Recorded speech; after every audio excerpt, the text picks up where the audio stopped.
Good morning po sa inyong lahat mga kapatid. JDBO ang inyong abang lingkod. Pag-usapan natin etong utos ng Korte Suprema na na etong Malacanang at yung dalawang kapulungan ng Kongreso ay isumiti sa kanila ng mas maaga etong original copies nila ng Enrolled Bill at yung General Appropriations Bill.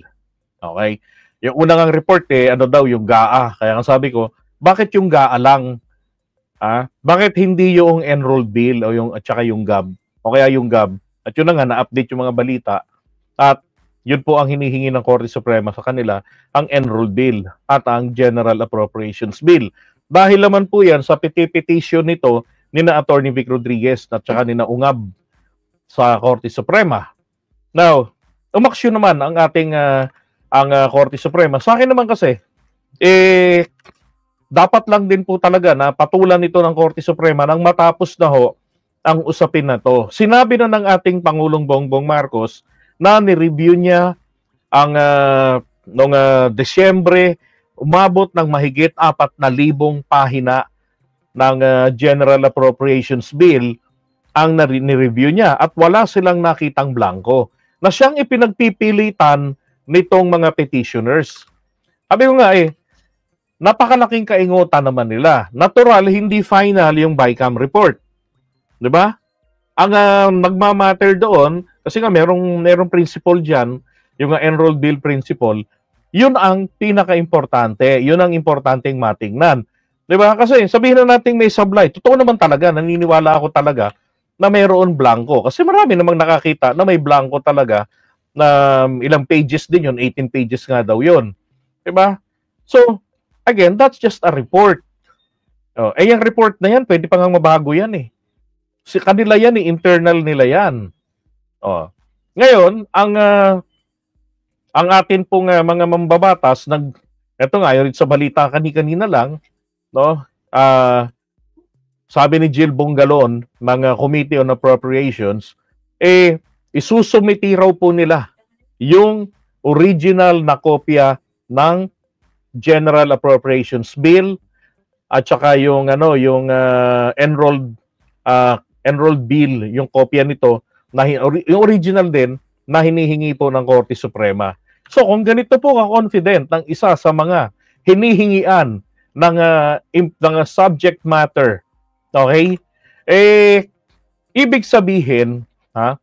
Ibig sabihin po, malinis ang original copies. Pag sinabi nating original, hindi ho po pwede na iba ang itsura ng nasa Senate, iba rin ang itsura ng nandito po sa House of Representatives, tapos iba rin ang itsura o yung nilalaman ng nandyan ho sa Malacanang Palace. Di ba? Ngayon, ginawa ho kasi ito ng mga kalaban ng ating pamahalaan na mga mala-NPA na klase ng akusasyon para ho, again, maghasik ho ng galit sa taong bayan at eventually suportahan ang destabilization campaign nila dahil hindi naman po umuubra yung bunganga lamang ng kanilang Panginoong si Duterte. Diba? Ilang attempt na yan bago pa January 2024, 2023 pa lang ang pinakamatinding ginagawa nilang destabilisasyon sa ating pamahalaan, hindi po nagsusucess.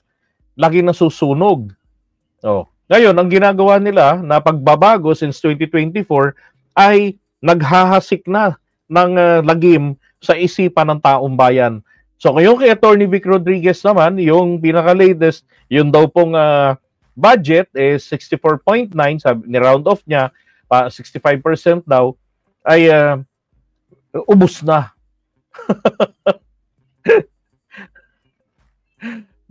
Ayaw ipaliwanag in a positive way kung bakit ganon, di ba? So ngayon dito naman, ito yung pinipetition nila na ideklara po na unconstitutional yung ating General Appropriations Act. Yun pong national budget na iniiyakan na ni Attorney Vic Rodriguez. Paano to? Dahil 65% dito, naubos na. Paano pag dineklara ng Korte Suprema na ito ay unconstitutional? Eh kung di ba naman kasi kayo mga tanga rin, magpe-petition kayo, bakit kung kailan, di ba? Aprobado na yung budget, nagalaw na yung budget, dapat December pa lang, pagkapirma pa lamang ng ating Pangulo, petition nyo na kaagad. January 1 pa lang, file na agad kayo ng petition. Dapat ganon. Hindi yung magpe-petition kayo, isang buwan makalipas yung unang buwan ng sumunod na taon ng implementation ng budget. Ayun, ito yung nila, yung unconstitutional daw itong GAA. Ay, nako. Ayun, GAB, yung General Appropriations Bill. This is the proposed law detailing the government's budget and allocations for agencies, programs, and projects. Ito yung ni-review ng ating Pangulo. Wala ho kasing nakakarating sa Pangulo na materyales ng BICAM report. Yung BICAM report na yan na kriminal, kriminal mismo yung BICAM na yan, sapagkat nililihim maging sa Pangulo ang proseso na kanilang ginagawa. Sila lang ang nakakaalam. Kaya sabi ko nga, kriminal ang BICAM. Kaya po diyan, kahit anong linis sa mga debate ng mga panukalang batas, panukalang budget, pag dumaan sa BICAM, nako po, nagkakadisgrasya na. Humihina yung batas. Pagdating ng panukala nung enrolled bill sa ating Pangulo for signature, nako, wala na, ang pangit na nung laman. Diba? Now, sabi rito, the bicameral report is the reconciled version. Sabi nga nito ni Nobla kanina, yan yung may amendments, diba, na which is acceptable. Tama ho kayo ron. Because the main purpose of the BICAM is to amend. Diba? To amend. How can they reconcile if they don't amend certain provisions na hindi nila pinagkasunduan yung nilalaman? Oh. Ngayon, yung amended version, yun po yung nagiging laman na ng General Appropriations Bill o ng panukalang pondo. Oh, 'di ba? At yung bicameral report, ito naman po yung naglalaman ng lahat ng detalye magmula ron sa original wordings, magmula ron sa original amount hanggang dun sa napagkasunduan, dun sa agreed or amended details. Oh. Ngayon, pagkatapos niyan, magpiprint po ng panibago, which is ito nang ihaharap sa ating Pangulo para pag-review niya. So naturalmente, makikita po ng mga nag-type noon, mga nag-finalize noon na meron tayong nablangko rito sa agriculture. Oops, ito yung maaaring hindi na nila uli makita yung laman ng bicameral report na may mga blanco. Ang makikita na lang nila doon is yung completed na mga pages para sa bawat ahensya na nagkaroon po ng pagbabago ng amendments. So yun yung ipa-finalize lang nila. At ang magiging anyo nito, hindi na mailalagay ang original wordings na nabago, hindi na ron magre-reflect yung original amount na nabago ng BICAM committee. Oh. Diba? So malinis na kung ano yung mapupunta sa Pangulo. Para sipatin na niya kung sa tingin niya, katanggap-tanggap o hindi. Okay? Pagka okay sa kanya yon, then pipirmahan niya. Tapos, magiging ang batas, magiging gaan na si GAB.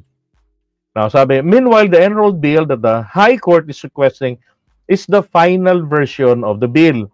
After both House and Congress, both houses of Congress, yung Senate, tsaka yung Kamara, have given their final approval.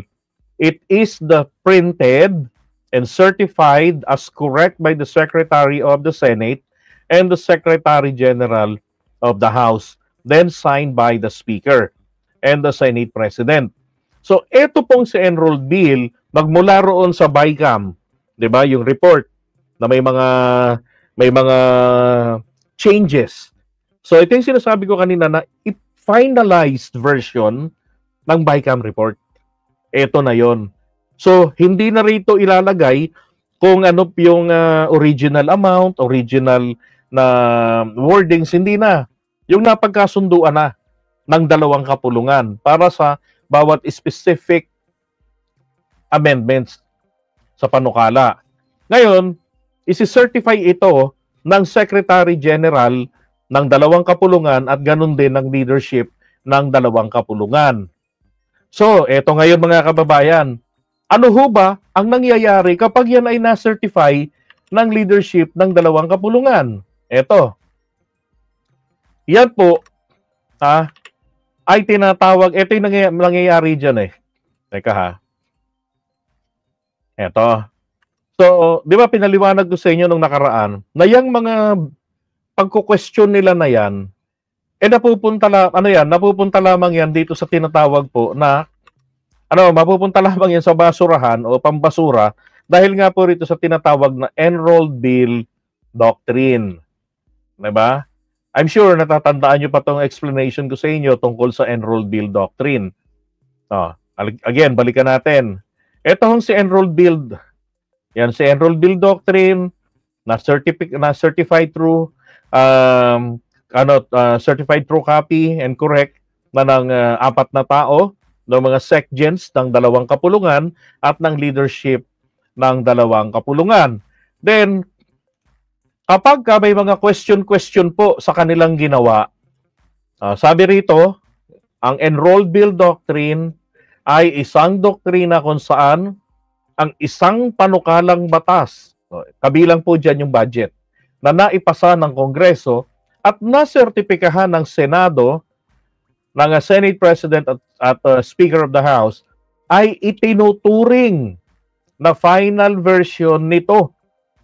At hindi na ito maaaring questionin. Okay? Yan pong wordings na yan, nanggaling po yan sa Korte Suprema. Balikan nyo yung mga previous na content ko tungkol dyan sa Enrolled Bill. Pwede nyo ring i-google, diba, para sa independent research ninyo. Ngayon, pagdating rito, sabi dyan, hindi maaaring questionin. Tanungin ko po kayo sa mga nanonood sa atin palagi. Kapag hindi pwedeng questionin yung Enrolled Bill, ano po ang remedy para sa mga nagre-reklamo? Sabi ni attorney, good move ang job ng SC na pinag-submit yung Enrolled Bill at GAB para matahimik ang mga maiigay at mga nagbubulag-bulagan, lalo na yan si Attorney Vic na feeling magaling. Wala din naman itong famous winning case, aray ko, coming from a real lawyer. In fairness, naging barangay village councilor and then later naging chairman sa lugar namin. Aray ko, magkalugar pala kayo. So pareho pala tayo nasa District 4. No, but si Maripas, she lives in Japan. At doon din nagpa-practice din. Okay, so di hama ko sa magaling kay Attorney Vic. Okay, sabi rito, sa paggawa ng batas, may mga sinusunod na patakaran. Yan, upang masigurong ang lalabas sa final version nito ay ang naisiparating ng Kongreso. Yan. Halimbawa na lang ay ang 3 pagbasa nito bago ang yung first, second, and third reading. Diba? First reading nito, nandun yung referral sa Appropriate Committee. Diba? For example, ang panukalang batas ay tungkol po sa election, hybrid election system. So i-refer ito sa committee ni Senator Amy Marcos. Kaya lang inupuan niya 'yon mula pa 2022 hanggang ngayon. Now, pagdating doon, magkakaroon niya ng mga committee hearings, ganyan, magkakandak sila ng public hearings, ganyan. And then yung technical working group nila ipa-finalize yung kanilang mga naging resulta ng kanilang mga meetings na ginawa, yung mga hearings nila. And then submit nila ito ulit sa plenaryo for the second reading. Magkakaroon dyan ng mga debate hanggang sa third reading. Sa third reading, ang pinaka-final nito, kung aprubahan ng Kamara de Representante o kung kanino nag-originate yung panukalang batas. Tapos nito, pag nakalusot sa kanila yan, pupunta yan ng Senado. Vis-a-vis. Okay? Pwede ko kasing mag-originate ang panukala sa Senado, then yung final version nila ron, ang House kailangan may final version din. So, kailangan yun ay magtugma. Kapag pwedeng i-adapt, no, po pwedeng, halimbawa, kung ano yung nailabas na ng, katulad nung kay Sara na lang, dito sa panukalang budget, 733 million pesos lang yung inaprubahan nila out of 2.03 billion pesos. No? So, pagdating ho rito sa Senate, dahil ayaw magpaliwanag ni Sara, ayaw sumagot, so, ang ginagawa na lang niya, yung kaka-forgo niya, ng opportunity to defend the requested national budget for the OVP, blah, blah, blah. So, inadapt na lamang ng Senate yung trabaho na ginawa ng Kongreso. So, ibig sabihin, wala pong BICAM report yan. Wala pong BICAM. Hindi po na-submit, hindi po na-subject yan sa BICAM. Okay? Hindi nila kailangang talakayin. Bagkos, wala kasi silang pinagkakaguluhan diyan. Or pwede rin namang mangyari na etong ibang mga senador natin gusto nilang i-restore yung budget ni Sara. Okay? However, pagdating naman dito, dahil hindi magkatugma ang version, pagdating naman rito po sa BICAM, ang gagawin ng BICAM, i-adapt na lang kung ano yung trinabaho ng House of Representatives. Dahil nga sa failure ni Sara na magpaliwanag, 'di ba? At magdepensa. Now, yun ang sinasabi rito, yung mga proseso, kabilang na rin po yung rules na sinusunod nila sa plenaryo, yung parliamentary rules. Meron diyang question dati, kila Arroyo, Joker Arroyo, na may ginawa silang panukalang batas. Ang problema, merong isang motion na sinasabi ay hindi po pinansin o dinisregard na lamang ng speaker, o ng presiding officer. Tapos ito namang House Speaker, pinirmahan na yung final version o pinirmahan na yung yung enrolled bill. So nung napirmahan na yung enrolled bill, naging final na ito. Ang sabi rito, hindi na po ito pwedeng questionin nga kasi pinipresume ng Korte Suprema natin, maging ng Amerika, sa kanila nang galing yan pinipresume na nagampanan ng mga mambabatas ang kanilang trabaho ng regular. Okay? Walang halong kemikal. Ngayon, kung meron daw pong mga question doon sa proseso na ginawa nila na sinabing hindi sinunod, yung tama, katulad ng reklamo ngayon, yung BICAM report, na may blanco na hindi raw po pwede yung ganon. Report lang yun na hindi raw po pwede yung ganon at kasi na-ratify, ganyan-ganyan. Kailangan ang GAB, ang enrolled bill, kailangan may blanco rin daw. Yan sinasabi nila. And again, ever since, ang report ay pwedeng i-modify yan. Pati nga yung bill na source ng panukala, nagkakaroon ng substitute bill. So hanggat hindi po lumalabas sa kanila yan, bilang final version na, yung enrolled bill na, then, pwede pa hong baguhin. Okay? Ngayon, kaya nga ang pinapa-aprobahan na, ano na yung itsura, ano na yung final version o yung enrolled bill. Then yung enrolled bill, i-reprint ito, gagawin ito na General Appropriations Bill. Yun po yung nire-review ng Pangulo. So yun ang pinapalabas ng Korte Suprema na pinirmahan niya. Kasi pipirmahan niya, kung doon nagkakamali, 3 yan pipirmahan niya yon. So tag-iisa makakatanggap. Pagka napirmahan na ng Pangulo yon, then magre-reprint nito, ipiprint lang naman dyan yung lang naman yung kung alin doon yung binito ng Pangulo, tanggal. Diba? Yung lahat ng inaprubahan niya, yun ang mananatili doon. Gagawin itong libro. Ganun yung nangyayari doon. And ganito yung itsura. Ayan. General Appropriations Bill, dinala sa kanya. Pag naprubahan niya yan, nagbabago lang yan. Yung pabalat na yan. I-attach dyan kung meron siyang veto message. Ngayon, dito ho sa issue na pinag-uusapan po ay ito. Ito ho yung magiging part ng discussion. Kayo na ho yung humusga dito. So, ang key issues daw po na i-address sa upcoming oral arguments, ito daw bang GAA ay nilabag ang saligang batas tungkol dyan at yung universal healthcare Act by allocating zero funds to PhilHealth. Ito dati ho ay na-content ko na rin ito. Na ang sinasabi nga po kasi dito, mismo sa PhilHealth nakalagay doon na dapat ay meron silang natatanggap pa rin na budget allocation. Kasi yan din ang nakalagay kasi nga rito sa Constitution natin, Section 25. The government, hindi, iba to, sa iba to. Hindi ko pala nailagay dyan. Meron dyan kasing binabanggit na etong sa Universal Healthcare Act na to, may pondo dapat na napupunta dito sa PhilHealth. Sa PhilHealth, meron ding nakalagay na ganon. So, ibig sabihin, dapat yung budget natin, hindi po ziniro yung, yung subsidy. Kahit na meron pong 5 kabilang ang national budget, kahit may 5 source of funds ang PhilHealth, tsaka kabilang na rin yung makita sa investments nila, dapat kahit konti nilagyan nila. And then kung ayaw na nilang lagyan yan, sa tingin nila makakatayo na sa kanyang sariling paa etong si PhilHealth, then baguhin nila yung batas, di ba? Tapos, eto pa, whether it breaches Constitution by increasing the national budget. Ito yung nailagay ko pala kanina roon. The Congress may not increase. Yan.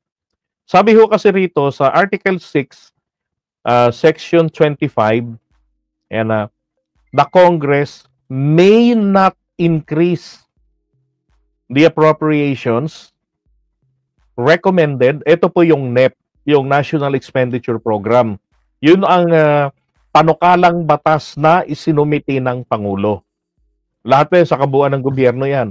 Yan ang panukala na sinubmit niya. Na hinihimay-himay naman po ng House of Representatives. Yan.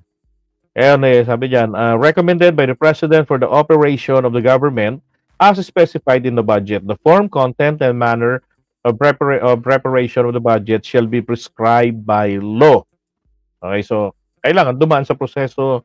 Alam nyo na yun, hanggang maging batas. So, tingnan nyo ho, ano ho ba ang ibig sabihin ng may not? Okay?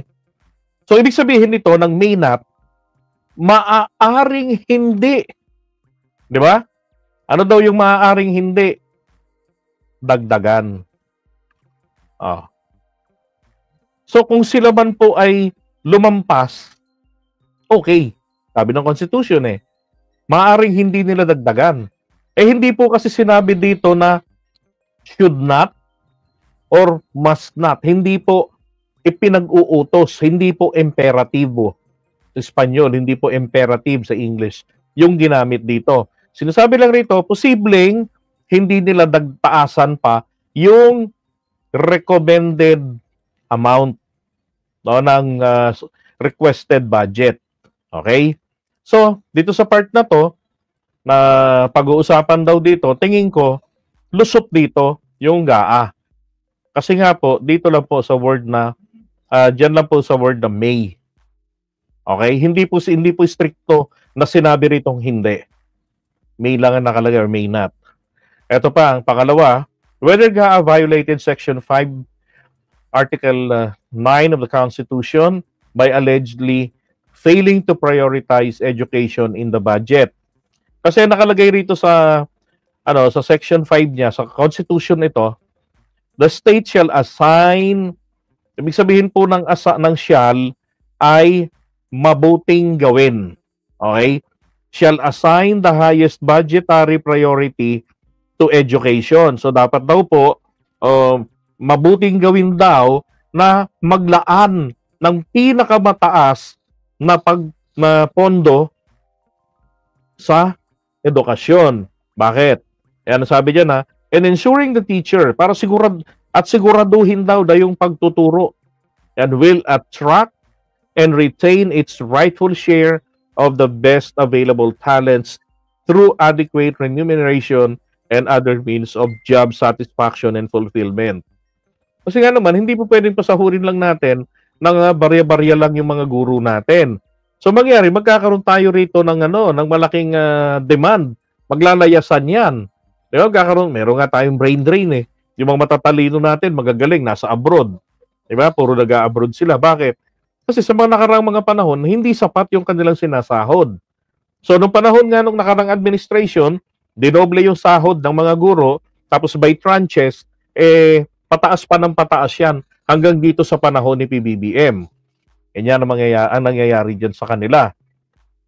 And then, lumilitaw kasi ron sa budget na final ay mas malaki yung sa DPWH. Pero ang ginawa naman ng Pangulo nga,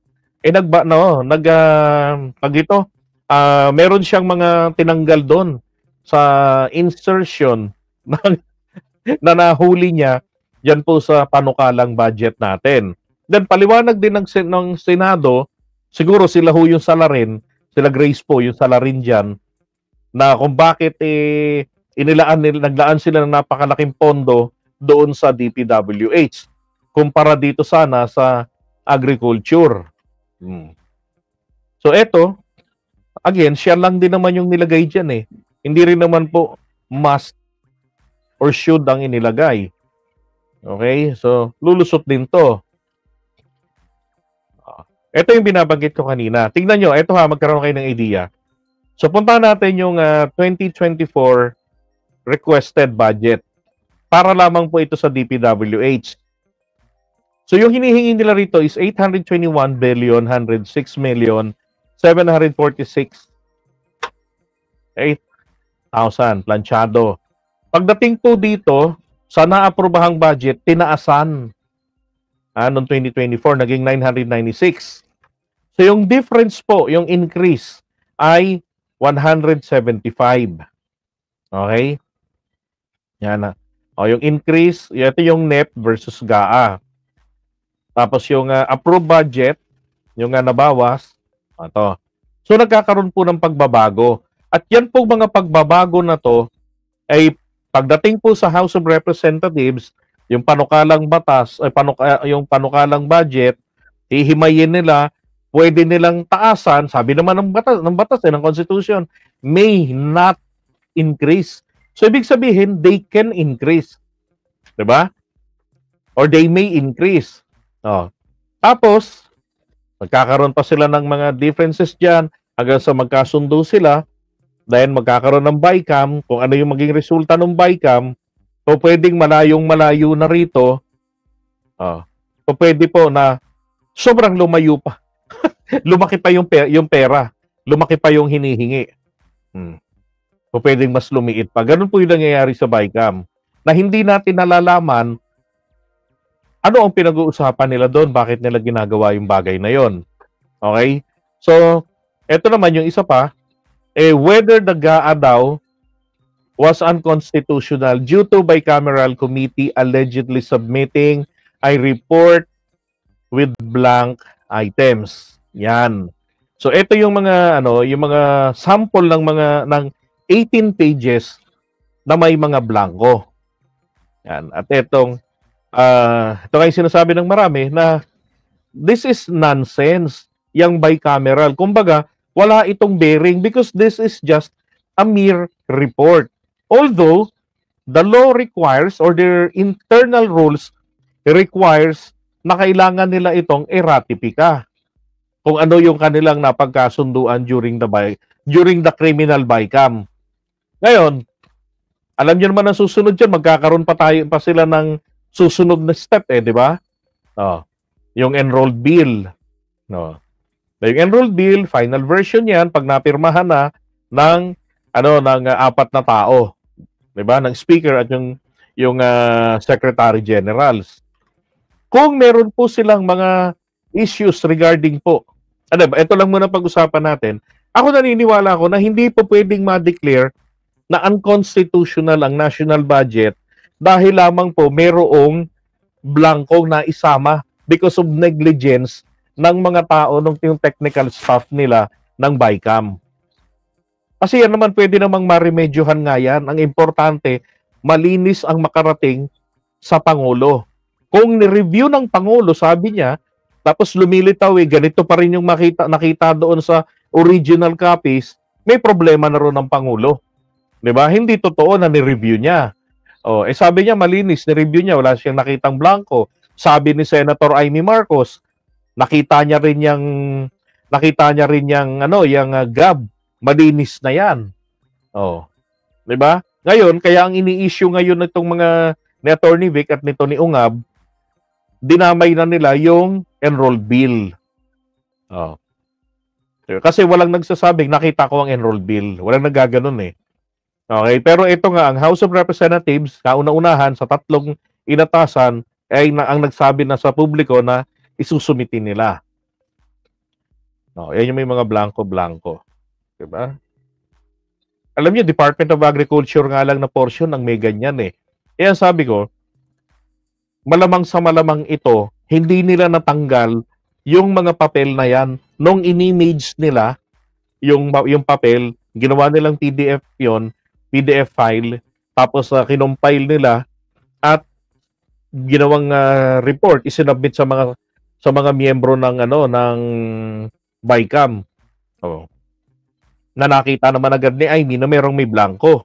Kaya lang, imbis na siguro dalhin sa Pangulo, ilatag niya isa-isa yan, di ba? Ang ginawa na, dinaan niya na ng privilege speech. Oh, so naging alarming, di ba?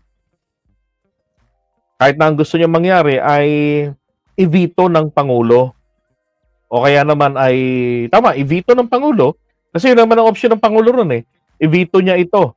I-refer niya, pabalik. Sabi ng Pangulo, that's going to be unconstitutional. Kasi, pag nanggaling na sa inyo yan, sa Kongreso, pagdating sa akin, the only thing that I can do is two things.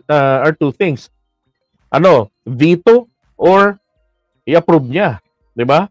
So, abangan natin yung masusunod na mga kabanata dito kung ano ang magiging resulta ng hatol ng Korte Suprema. Pero ako po ay talagang naniniwala na magpiprevail dito ito pong enrolled bill doctrine. Okay, yan. Okay? So, pag-usapan naman natin yung susunod.